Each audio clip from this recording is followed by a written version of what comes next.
বাবা এসব কথা বলতে হয় না, চুপ থাকো। মামনি তুমি বলো, বলতে থাকো।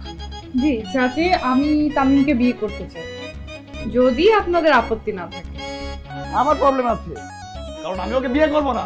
বাপরে বাপ, এই মেয়েকে যে বিয়ে করবে তার জীবন তো দোচকের আগুনের মতো হয়ে যাবে। একবার তোকে পাই, তারপর দেখাচ্ছি মজা। হাই। আরে আসুন আসুন, আমি তো মনে মনে আপনাকে খুঁজছিলাম। তো এখন বলুন, আমার কি এক্সাম দিতে হবে? না থাক, এখন আর কষ্ট করে এক্সাম দিতে হবে না।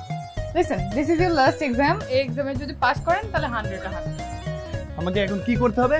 আপনাকে এখান থেকে ধরে ফালাই দিতে হবে? ফালাই দিতে হবে কেন? আমি যদি এখান থেকে পড়ে যাই তাহলে তো আমি মরে যাবো, আর আমি যদি মরে যাই আপনার মতো কিউট ছেলেকে কে বিয়ে করবে? এই তুই সবসময় এমন ন্যাকাম করছ কেন? কিন্তু আমার ভালো লাগে, ভালো করে এক্সামটা দিলেই তো হয় না। কোনো এক্সাম আমি দিতে পারবো না। তুই আমার বাসা থেকে যাবি, নাহলে থাপড়াইতে তোরে বাসা থেকে বাইর করবো। এই আপনি তো রসকসিন কেন বলেন তো? কই আমার মতো সুন্দর একটা মেয়েকে নিয়ে গালের সাথে গাল লাগিয়ে সুন্দর করে সেলফি তুলে টাঙিয়ে রাখেন।